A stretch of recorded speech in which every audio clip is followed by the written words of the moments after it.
Alors, comment on passe des chatbots qu'on connaît tous à de véritables agents d'intelligence artificielle capables de s'attaquer à des tâches vraiment complexes? Eh bien, c'est le grand défi du moment. Et la réponse, elle se trouve dans un domaine absolument passionnant, la gestion du contexte de l'IA. On a tous connu ça, non? Cette frustration avec un assistant virtuel. On lui explique un truc et 2 phrases plus tard, pouf, c'est comme si on n'avait jamais rien dit. C'est une limite fondamentale et c'est précisément ce verrou qu'il faut faire sauter pour passer à la vitesse supérieure. Pour bien comprendre comment on y arrive, voici notre programme. On va d'abord voir quel est ce fameux défi du contexte. Puis, on va explorer les 4 piliers pour le résoudre.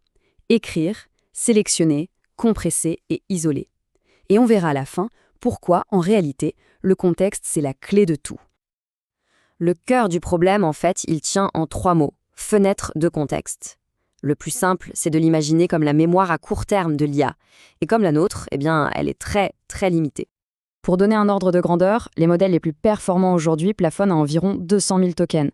Un token, pour faire simple, c'est un mot ou un morceau de mot. Alors 200 000, ça peut paraître énorme, c'est l'équivalent d'un bon gros roman. Mais croyez-moi, pour des tâches complexes qui s'étalent dans le temps, cette mémoire se remplit bien plus vite qu'on l'imagine. Et c'est justement pour contourner cette limite qu'une toute nouvelle discipline est née, le context engineering. En gros, c'est l'art et la manière de gérer intelligemment ce que l'IA a sous les yeux à un instant T. Le but, la rendre plus performante, plus cohérente, bref, plus intelligente. Et ce domaine, il repose sur 4 piliers fondamentaux. C'est un peu la boîte à outils indispensable pour construire les agents IA de nouvelle génération. Allez, on commence par le premier. Le premier pilier, écrire, est super intuitif. Quand notre mémoire à court terme est pleine, qu'est-ce qu'on fait? On prend des notes, tout simplement. Eh bien pour une IA, c'est exactement la même chose. On lui apprend à sauvegarder les infos importantes en dehors de sa fenêtre de contexte. Et là où ça devient vraiment intéressant, c'est qu'il y a 2 types de mémoire externe. D'un côté, le Scratchpad, qui est comme un bloc-notes, un brouillon. L'agent énote son plan d'action pour la tâche qu'il est en train de faire. Et de l'autre, la mémoire à long terme, qui va conserver des infos d'une session à l'autre, comme nos préférences ou des faits qu'elle a appris sur nous. Et attention, ça, c'est pas de la science-fiction. Un exemple concret de Scratchpad, c'est un agent chercheur qui, avant de commencer, prépare son plan d'attaque, le sauvegarde dans un fichier et y revient pour ne pas s'égarer. Et pour la mémoire longue, on a tous vu passer la fonction mémoire de ChatGPT. C'est exactement ça. Il se souvient de nos conversations pour mieux nous servir plus tard.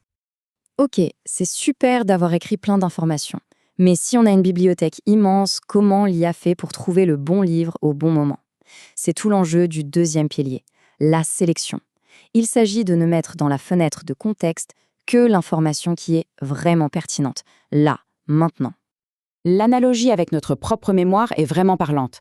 Parfois, l'IA a juste besoin de faits, de connaissances générales. C'est sa mémoire sémantique. D'autres fois, elle a besoin d'exemples, d'expériences passées pour comprendre ce qu'on attend d'elle. Ça, c'est sa mémoire épisodique. Et enfin, parfois, il lui faut un mode d'emploi, des instructions claires, et ça, c'est sa mémoire procédurale. Mais cette sélection, elle devient absolument vitale quand on est face à un problème très concret que rencontrent tous les ingénieurs, la surcharge d'outils. C'est un vrai casse-tête. Des recherches ont montré un truc assez fou. Au-delà de 30 outils différents à sa disposition, les performances d'un agent commencent à chuter de manière significative. Si on monte à 100 outils, c'est l'échec quasi garanti. L'IA est littéralement paralysée par l'abondance de choix. Elle ne sait plus quel outil prendre. La solution, du coup, c'est pas de lui cacher les outils, mais de ne lui présenter que ceux qui sont utiles à l'instant T. Et pour ça, on utilise une technique qui s'appelle le RAG. En gros, le système analyse la demande et ne va proposer à l'IA que les 3 ou 4 outils les plus pertinents. C'est de la sélection chirurgicale et c'est redoutablement efficace. Bon, maintenant, on sait écrire et sélectionner l'information.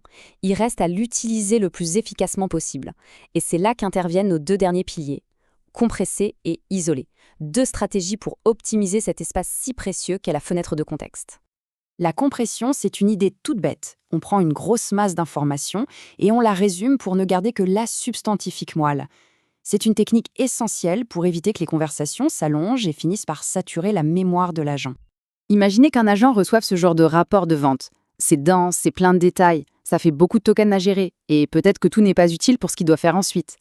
Et voilà la magie de la compression. L'agent peut transformer tout ce paragraphe en une seule ligne, ultra concise, mais qui contient les infos clés. L'essentiel est là, et on a libéré une place folle dans la fenêtre de contexte pour la suite des opérations. La dernière technique est peut-être la plus puissante de toutes, c'est l'isolation de contexte. L'idée est un grand classique mais elle est redoutable, diviser pour mieux régner. Plutôt que de donner une mission énorme à un seul agent, on va la découper en plein de petites sous-tâches. Ça nous amène directement à l'approche multi-agent. C'est simple, on a un agent chef d'orchestre qui analyse le problème et le découpe en morceaux. Ensuite, il délègue chaque morceau à des sous-agents spécialisés. Chacun travaille de son côté, en parallèle, avec sa propre fenêtre de contexte. Et le résultat, le système dans son ensemble peut traiter beaucoup plus d'informations qu'un seul agent ne pourrait jamais le faire. En conclusion, ce qu'on voit, c'est que la course à la puissance brute ne suffit plus. Le vrai saut qualitatif pour l'IA, il ne viendra pas de modèles toujours plus gigantesques, mais bien de notre capacité à gérer intelligemment leur contexte. C'est vraiment là que tout se joue. Ces 4 piliers, écrire pour se souvenir, sélectionner pour être pertinent, compresser pour être efficace et isoler pour gérer la complexité, ce sont bien plus que des astuces techniques. Ce sont les véritables fondations sur lesquelles on construit les agents d'intelligence artificielle vraiment performants de demain. Finalement, la vraie question qui se pose est la suivante. Et si la maîtrise de ce contexte engineering était la compétence la plus importante pour quiconque veut construire la prochaine génération d'IA? Parce qu'en fin de compte, le contexte, c'est tout.